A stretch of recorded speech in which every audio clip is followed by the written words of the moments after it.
Hello, ಎಲ್ಲರಿಗೂ ಶುಭೋದಯ.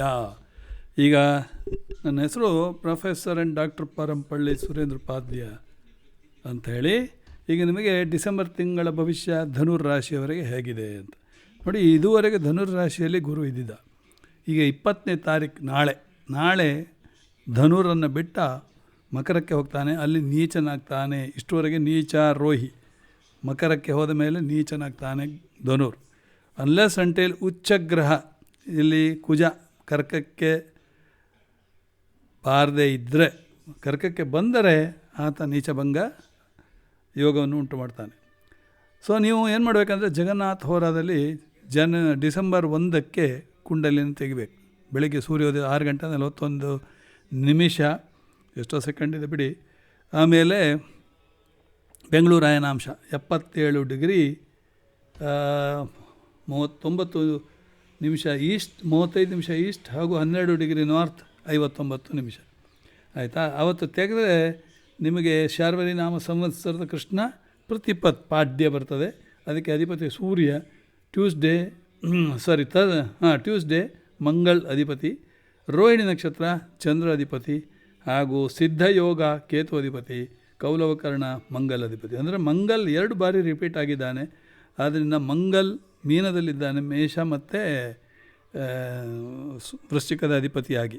ಅಂದರೆ 12ನೇ ಮನೆ ಹಾಗೂ ಧನುರ್ ರಾಶಿಯವರಿಗೆ ಪಂಚಮ ಅಧಿಪತಿ, ಯೋಗಕಾರಕ ಗ್ರಹ ಮಂಗಲ್. ಆಯಿತಾ?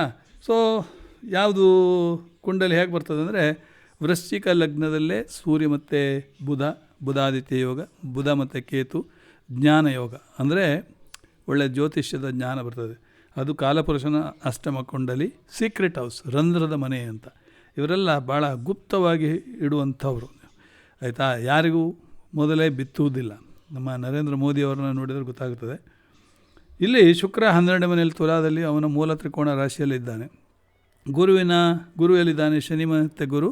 ಮಕರವನ್ನೇ ತೆಗೆದುಕೊಳ್ತಾನೆ. ಧನಸ್ಥಾನದಲ್ಲಿ, ಕುಟುಂಬ ಸ್ಥಾನದಲ್ಲಿ ಶನಿ ಮತ್ತು ಗುರು. ಅಂದರೆ ಪರವಾಗಿಲ್ಲ, ಧನುರ್ ರಾಶಿಯವರಿಗೆ ಕುಟುಂಬ ಸ್ಥಾನ ಚೆನ್ನಾಗಿಯೇ ಇದೆ ಅಂತ ಹೇಳ್ಬೋದು. ಶನಿ ಮತ್ತು ಗುರು ಈಕ್ವಲ್ ಸಮಗ್ರಹಗಳು. ಆಯಿತಾ? ಮಂಗಲ್ ಸುಖ ಸ್ಥಾನದಲ್ಲಿದ್ದಾನೆ. ಸ್ವಲ್ಪ ಕಿರಿಕಿರಿ ಆಗ್ಬೋದು. ಮಂಗಲ್ ಲಾಭಸ್ಥಾನ ಅಂತ ದಶಮ ಸ್ಥಾನವನ್ನು ನೋಡ್ತಾ ಇದ್ದಾನೆ. ವೃತ್ತಿಯಲ್ಲಿ ಕೂಡ ಸ್ವಲ್ಪ ಕಿರಿಕಿರಿ ಇರ್ತದೆ. ಮಂಗಲ್ ಶುಕ್ರವನ್ನು ನೋಡ್ತಾನೆ. ಸ್ವಲ್ಪ ಲವ್ ಪ್ಲ್ಯಾನೆಟ್ಟಿನ ಮೇಲೆ ದೃಷ್ಟಿ ಉಂಟು. ರಾಹು ವೃಷಭದಲ್ಲಿದ್ದಾನೆ. ರೋಹಿಣಿ ನಕ್ಷತ್ರ ಅಂದರೆ ಚಂದ್ರ 2.25 ದಿವಸ ಒಂದು ರಾಶಿಯಲ್ಲಿರ್ತಾನೆ. ಚಂದ್ರನ ನಿಮಗೆ ಹೇಳಿದ್ದೇನೆ, ಚಂದ್ರನ ಗೋಚಾರ ಫಲ 2.25 ದಿವಸ ರೋಹಿಣಿ. ಚಂದ್ರ ಯಾವಾಗ ಇರ್ತಾನೋ ಅವರ ಮಂಡೆ ಹಾಳು, ಪಿರ್ಕಿ, ಲೂಸು ಅಂತ ಹೇಳ್ತೇವೆ. ಎಮೋಷನಲ್ ಅಂದರೆ ರಾಹು ಚಂದ್ರ ಒಟ್ಟಿಗಿದ್ದರೆ ದೇ ಆರ್ ಸೆಂಟಿಮೆಂಟಲ್. ಒಂಥರ ತಡಿಲಿಕ್ಕಾಗೋದಿಲ್ಲ ಅವರಿಗೆ. ಆಯಿತಾ? ಸೊ ಕರ್ಕರಾಶಿ ಇದ್ದರೆ ಮತ್ತೆ ಕೇಳೋದೇ ಬೇಡ. ಇದು ವೃಷಭ ರಾಶಿ ಕೂಡ ಹಾಗೆ ಸಿಕ್ಕಾಪಟ್ಟೆ ಮಾತನಾಡುವವರು. ಅವರಿಗೆ ರಾಹು ಉಚ್ಚನಾಗಿದ್ದಾನೆ. ಅಂದರೆ ಸ್ವಲ್ಪ ಜಾಗರೂಕತೆಯಿಂದ ಮಾತನಾಡಬೇಕಾಗತ್ತೆ. ಆಯಿತಾ? ಸೊ ಏನು ಮಾಡಲಿಕ್ಕೆ ಆಗೋದಿಲ್ಲ. ಯಾಕಂದರೆ ನಮಗೆ ನೋಡಿ, ಒಬ್ಬರು ಹೇಳ್ತಾರೆ ನೀವು ಸಂಖ್ಯಾಶಾಸ್ತ್ರದಲ್ಲಿ ಉದಾಹರಣೆ ಜಾಸ್ತಿ ಆಯಿತು ಅಂತ. ಅವರು ಯಾರು ಹೇಳಲಿಕ್ಕೆ ಯಾರಪ್ಪ? ಅವರೇನು ನಮ್ಮ ಡೈರೆಕ್ಟ್ರಾ? ನನಗೆ ಡೈರೆಕ್ಟ್ರಾ? ನಾನು ನನ್ನ ಒಂದು ಎಕ್ಸಾಂಪಲ್ ಕೊಟ್ಟು ನಿಮಗೆ ತಿಳಿಯಲಿ, ನಾಳೆ ಪ್ರಶ್ನೆ ಮಾಡಬೇಡಿ, ನನ್ನ ಡೇಟ್ ಆಫ್ ಬರ್ತ್ ಇಂತಿದ್ದು, ನನ್ನದು ಏನಾಗುತ್ತೆ ಅಂತ ಕೇಳಬೇಡಿ ಅಂತ ಹೇಳಿ ಒಂದಿಷ್ಟು ಉದಾಹರಣೆ ಕೊಟ್ಟು ನಿಮ್ಮ ಒಂದು ಮನಸ್ಸಿನಲ್ಲಿರುವ ಸಂಶಯವನ್ನು ನಿವಾರಣೆಗೆ ಹೊರಟ್ರೆ ದೊಡ್ಡ ಸಂಗತಿ ಥರ ಬರ್ದ. ಅವನೇನು ದೊಡ್ಡ ಅಮಿತಾಬ್ ಬಚ್ಚನ್ನೋ ಏನು, ಅಥವಾ ಮುಖ್ಯಮಂತ್ರಿನೋ, ಅಥವಾ ಚೀಫ್ ಮಿನಿಸ್ಟರ್, ಪ್ರಧಾನಮಂತ್ರಿಯೋ, ಏನು ಗೊತ್ತಿಲ್ಲ. ವಾಟ್ರಾಶಿ ಅವರಿಗೆ ತಂದೆ ತಾಯಿ ಸರಿಯಾದ ಬುದ್ಧಿ ಹೇಳಿ ಕೊಟ್ಟೇ ಇಲ್ಲ. ನಾನು ಹೇಳ್ತೇನೆ, ಯಾರ ಜೊತೆಗೆ ಮಾತನಾಡಬೇಕು, ಯಾರಿಗೆ ಹೇಳ್ತಾ ಇದ್ದಾರೆ ಅನ್ನೋದು ಮೊದಲು ನಿಮ್ಮಲ್ಲಿ ಇರಬೇಕು. ನನಗಿಂತ ಸಣ್ಣ ವಯಸ್ಸಿನವರಾದರೆ ನೀವು ಗೌರವಯುತವಾಗಿ ಮಾತನಾಡಬೇಕೇ ವಿನ ಇನ್ನೊಬ್ಬರು ಹೇಳಿದ್ರು ಕನ್ನಡದಲ್ಲಿ ಹಾಕಿ ಇಂಗ್ಲೀಷು ವರ್ಡ್ಸ್ ನಂಗೆ ಅರ್ಥ ಆಗೋದಿಲ್ಲ. ಅರ್ಥ ಆಗೋದಿದ್ದರೆ ನೀವು ನೋಡಬೇಡಿ. ಯಾಕೆ ನೋಡ್ತೀರಾ? ಅದಕ್ಕೆ ಉತ್ತರ ಬಂತು. ಏನು ನೀವು ಅದು ಇಂಗ್ಲೀಷ್ನಲ್ಲಿ ಯಾಕೆ ಬರದೆ, ಕನ್ನಡದಲ್ಲಿ ಯಾಕೆ ಬರೀಲಿಲ್ಲ? ಕನ್ನಡದಲ್ಲಿ ಬರೀಲಿಕ್ಕೆ ನನಗೆ ಸ್ಕ್ರಿಪ್ಟ್ ಇಲ್ಲ ಅಂದರೆ ನಿನ್ನ ತಲೆ ಇಲ್ವಾ? ಡೌನ್ಲೋಡ್ ಮಾಡಲಿಕ್ಕೆ ಆಗೋದಿಲ್ವಾ? ಎಷ್ಟೋ ಸಾಫ್ಟ್ವೇರ್ ಅವೈಲೇಬಲ್ ಇದೆ. ಆಯಿತಾ? ಅದು ಗೊತ್ತಿಲ್ಲ. ಸುಮ್ಮನೆ ಬಾಯಿ ಮುಚ್ಕೊಂಡು ಕೇಳೋದು ಬಿಟ್ಟು, ಅದನ್ನು ತಿಳ್ಕೊಳ್ಳೋದು ಬಿಟ್ಟು ಜ್ಞಾನವನ್ನು ಹಂಚುತ್ತಾ ಇದ್ದಾರೆ. ಅದನ್ನು ಕೇಳೋಣ, ಅದನ್ನು ತಿಳಿಯೋಣ ಅಂತ ಒಂದು ಬುದ್ಧಿ ಕೂಡ ಇಲ್ಲ. ಈಗಿನ ಕಲಿಯುಗದಲ್ಲಿ ನಿಜವಾಗಿ ಸಾತ್ವಿಕ ಗುಣ ಇಲ್ಲ, ರಜಸ್ ಗುಣವೂ ಇಲ್ಲ. ಎಲ್ಲ ತಾಮಸಿಕ ಗುಣದಲ್ಲಿ ಹುಟ್ಟಿದವರು. ಆಯಿತಾ? ಅದು ಏನು ಪ್ರಯೋಜನ ಇಲ್ಲ. ನಾನು ಹೇಳ್ತೇನೆ ನಿಜವಾಗಿ ನಾನು ತಾಮಸಿಕ ಗುಣ ಇದ್ದವನೇ, ಆದರೆ ನಿಮಗೆ ಜ್ಞಾನವನ್ನು ಹಂಚುತ್ತಾ ಇದ್ದೇನೆ. ಅದಕ್ಕೂ ಶ್ರದ್ಧೆಯನ್ನು ಒಂದು ಥ್ಯಾಂಕ್ಸ್ ಹೇಳಿ ನನಗೆ, ಆಯಿತಾ. ಹೇಳಲಿಕ್ಕೆ ಆಗದೆ ಇದ್ದರೂ ನೀವೇನು ಎಕ್ಸ್ಪ್ರೆಸ್ ಮಾಡಬೇಕಂತಿಲ್ಲ, ಥ್ಯಾಂಕ್ಸ್ ದಿವಸ ನಮಸ್ಕಾರ ಮಾಡಬೇಕಂತೇನಿಲ್ಲ. ಆದರೆ ಕಮೆಂಟ್ ಈ ಥರ ಮಾಡಬೇಡಿ. ನನಗೆ ಕಮೆಂಟ್ ಕಂಡ್ರೆ ಆಗೋದಿಲ್ಲ. ಸುಮ್ಮನೆ ಮಾಡುವವನಿಗೊಂದು ನೀವು ಸ್ಟಾಪ್ ಮಾಡಲಿಕ್ಕೆ ಯೋಚನೆ ಮಾಡ್ತಿದ್ದೀರ. ನೋಡೋ ಈ ಮುದುಕನನ್ನು ಕೆಲವರಿನ್ನು, ಮುದುಕ ಈ ಥರ ಹೇಳಬೇಡಯ್ಯ, ನಿನಗೆ 1-6-10 ಗೊತ್ತಿಲ್ಲ KP ಸಿಸ್ಟಮಲ್ಲಿ 1-6-10 ಡೈವರ್ಸು ಕಾರಣ, ಮದುವೆಗೆ 2-7-11 ಅದು ಸರಿಯಾಗಿ ಹೇಳಬೇಕಪ್ಪ ಅಂತ. ಮುದುಕ ಏನು ಮುದುಕನೋ ಏನು ಕಥೆಯೋ, ಸಿಟ್ಟು ಬರ್ತದೆ. ಹೇಗೆ ಗೊತ್ತಾ, ಸರಿಯಾಗಿ ಕಮೆಂಟ್ ಮಾಡಿ ಅಷ್ಟೇ, ಆಯಿತಾ. ನನ್ನ ಇವರು ಹೇಗೋ ಪ್ರತಿ ಪ್ರಶ್ನೆಗೆ ಉತ್ತರ ಕೊಡ್ತಾರೆ ಅಂದರೆ ಇನ್ಮೇಲೆ ಪ್ರತಿ ಪ್ರಶ್ನೆಗೆ ಉತ್ತರ ಕೊಡೋಕ್ಕೆ ಹೋಗೋದಿಲ್ಲ. ನೀವು ಏನು ಪ್ರಶ್ನೆ ಹಾಕಿರೂ ತೊಂದರೆ ಇಲ್ಲ, ಆಯಿತಾ, ಕೊಡುವುದೇ ಇಲ್ಲ.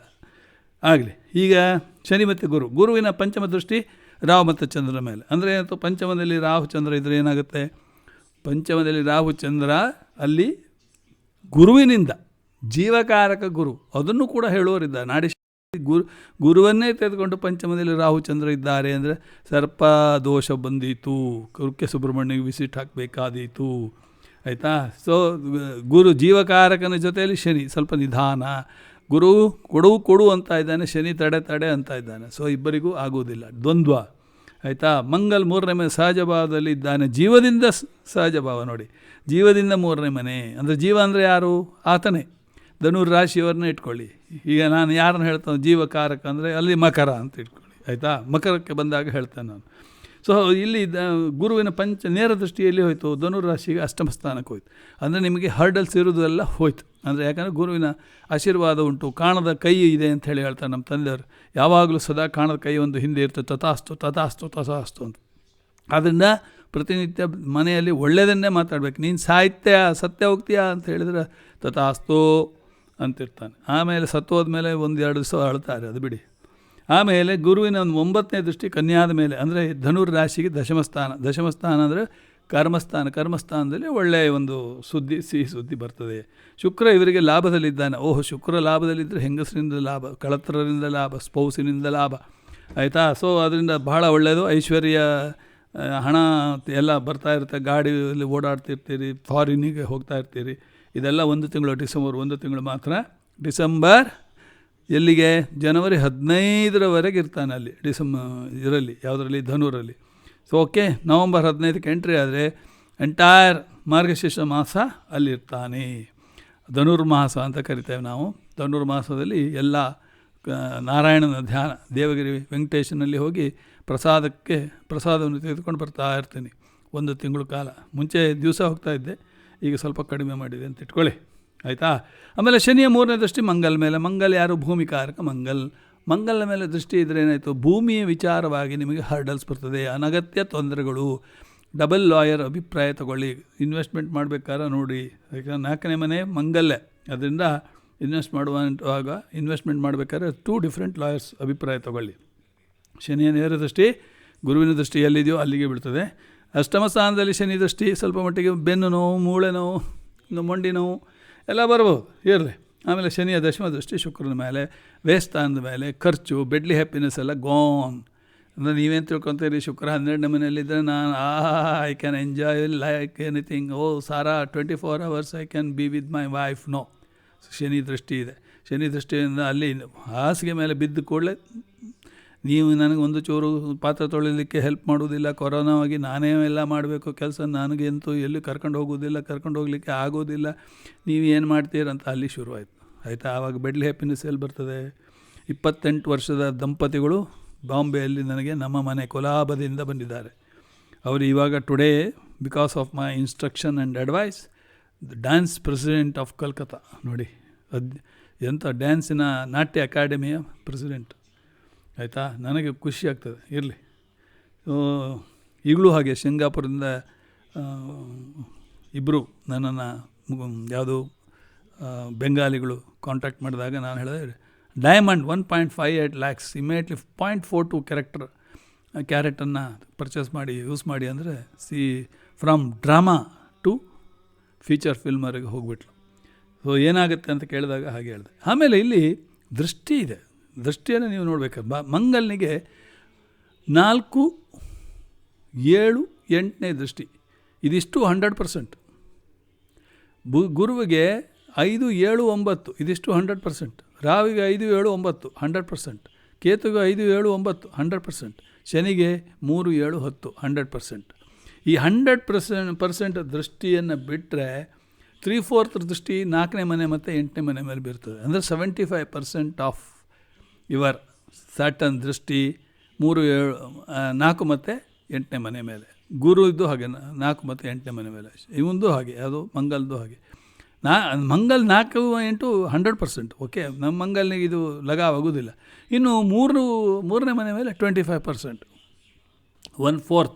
ಓಕೆ, ಇದು ದೃಷ್ಟಿಯನ್ನು ನೀವು ಯೋಚನೆ ಮಾಡಬೇಕಾದ್ರೆ ನೋಡಿ, ಆಲ್ ತ್ರಿಕೋಣಾಸ್ ಅಂದರೆ 1, 5, 9 ಈ ಪರಸ್ಪರ ನೋಡ್ತಾ ಇರ್ತಾರೆ. ನಿಮಗೆ ಈ ದೃಷ್ಟಿಯನ್ನು ಮರಿಲೇಬಾರ್ದು. ಆಲ್ ಪೃಥ್ವಿತತ್ವ ರಾಶಿ ಯಾರು? ವೃಷಭ ರಾಶಿ, ಕನ್ಯಾ ರಾಶಿ, ಮಕರ ರಾಶಿ, ಆಸ್ಪೆಕ್ಟ್ಸ್ ಈಚ್ ಅದರ್. ಆಮೇಲೆ ಆಲ್ ವಾಯುತತ್ವ ರಾಶಿ ಕುಂಭ, ಮಿಥುನ ಮತ್ತು ತುಲಾ. ಆಲ್ ಅಗ್ನಿತತ್ವ ಮೇಷ, ಸಿಂಹ ಮತ್ತು ಧನುರ್. ಆಲ್ ಜಲತತ್ವ ವೃಶ್ಚಿಕ, ಕಟಕ ಮತ್ತು ಮೀನ, ಎಲ್ಲ ಆಸ್ಪೆಕ್ಟ್ಸ್ ಈಚ್ ಅದರ್. ಇನ್ನು directional aspect, so east versus west. East ಯಾವುದು ಹೇಳಿ? ಪೂರ್ವ ದಿಕ್ಕು. 1,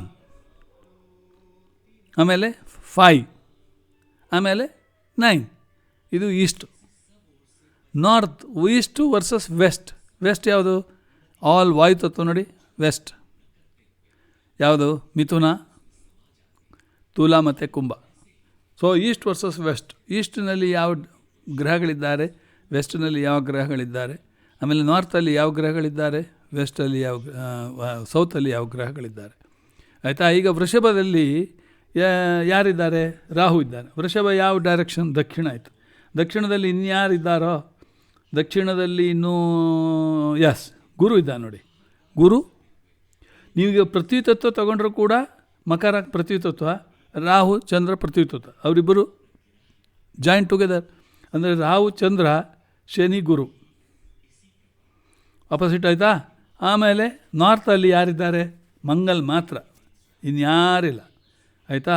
ಆಮೇಲೆ ಇದರಲ್ಲಿ ಯಾವುದಿದ್ದಾರೆ? ಯಾವುದು? ಉತ್ತರದ ನಾರ್ತಲ್ಲಿ ಇವನು ಇದ್ದಾನಲ್ಲ, ಲಗ್ನ ಇದೆ, ಸೂರ್ಯ ಇದೆ, ಕೇತು ಇದೆ, ಬುಧ ಇದೆ. ಸೊ ಮಾರ್ಸ್ ವರ್ಸಸ್ ಲಗನ್ಸ್, ಯಾಕಂದರೆ ಅದು ಇದು ಜಲತತ್ವ, ಇದು ಜಲತತ್ವ ಪರಸ್ಪರ ದೃಷ್ಟಿ ಇದ್ದೇ ಇದೆ. ಸೊ ಈ ಥರ ನೋಡಿದರೆ ವಾಯುತತ್ವದ ಯಾರಿದ್ದಾರೆ? ಯಾರಿಲ್ಲ, ವೀನಸ್ ಒಬ್ಬನೇ. ಸೊ ಜಲತತ್ವ ವರ್ಸಸ್ಸು ಇಲ್ಲಿ ಜಲತತ್ವ ಅಂದರೆ ಮಾರ್ಸ್ ಆ್ಯಂಡ್ ದಿಸ್ ಕಂಬೈನ್ ಮಾಡ್ಬೋದು. ರಾಹು ಚಂದ್ರ ಶನಿ ಗುರು ಕಂಬೈನ್ ಮಾಡ್ಕೋಬೋದು. ಸೊ ನೀವು ಪ್ರಿಡಿಕ್ಷನ್ ಕೊಡಬೇಕಾದ್ರೆ ಇದನ್ನೆಲ್ಲ ನೋಡಬೇಕಾಗತ್ತೆ. ನೋಡಿ ಆಮೇಲೆ ನೀವು ಪ್ರಿಡಿಕ್ಷನ್ ಹೇಳಬೇಕಾಗತ್ತೆ. ಆಯಿತಾ? ಇನ್ನು ಈಗ ನಾವೀಗ ಅಷ್ಟಕ ವರ್ಗವನ್ನು ನೋಡೋಣ. ಅಷ್ಟಕ ವರ್ಗದಲ್ಲಿ ಧನುರಾಶಿಯಲ್ಲಿ 27 ಇದೆ. ಸ್ಪೌಸಿನ ಮನೆಯಲ್ಲಿ 16 ಇದೆ. ಅಂದರೆ ಇವರದ್ದೇ ದರ್ಬಾರ್. ನನ್ನ ಫ್ರೆಂಡು ಒಬ್ಬರು ಇದ್ದಾರೆ, ಡಯಾನಾ ಅಂತ ಕರಿತಾ ಇರ್ತೇನೆ ಅವರಿಗೆ.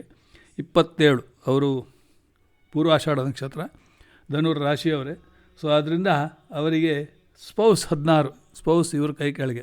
ಮುಂಚೆ ಎಲ್ಲ ಆಟ ಆಡಿಸ್ತಿದ್ದರೆ ಈಗ ಇವರೇ ಅವ್ರನ್ನ ಆಟ ಆಡಿಸ್ತಾ ಇರ್ತಾರೆ. ಅಲ್ಲ, ಇವ್ರನ್ನ ಆಟ ಆಡಿಸ್ಲಿಕ್ಕೆ ಸಾಧ್ಯ ಇಲ್ಲ. ಇವರು ವೆರಿ ಟೆರಿಫಿಕ್ ಇಂಟೆಲಿಜೆಂಟ್ ಲೇಡಿ. ಆಯಿತಾ? ಮಕರದಲ್ಲಿ 26, ಕಂಜೂಸ್ ಮಾರ್ವಾಡಿ ನೋಡಿ. ವ್ಯಯದಲ್ಲಿ 21. ಅಂದರೆ ಹಣ ಎಲ್ಲ ಸೇವಿಂಗ್ ಸ್ಕೀಮ್ ಎಲ್ಲ ಅಮೇರಿಕಕ್ಕೆ ಹೋಗಲಿಕ್ಕೆಲ್ಲ ತಯಾರಾಗಿ ಇಟ್ಟಿರ್ತಾಳೆ. ಸಹಜ ಭಾವ, ಶೌರ್ಯ ಭಾವ, ಸಿಬ್ಲಿಂಗ್ಸ್ 33. ಆಮೇಲೆ ಸುಖಭಾವದಲ್ಲಿ 36 ಇದೆ. 33 ಪಂಚಮ ಮಕ್ಕಳ ಭಾವದಲ್ಲಿ, 29 ರೋಗ ಭಾವದಲ್ಲಿ. ಇವಳಿಗೆ ರೋಗ ಅಂತ ಇಲ್ಲವೇ ಇಲ್ಲ, ಒಳ್ಳೆ ಆರೋಗ್ಯವಂತಳು.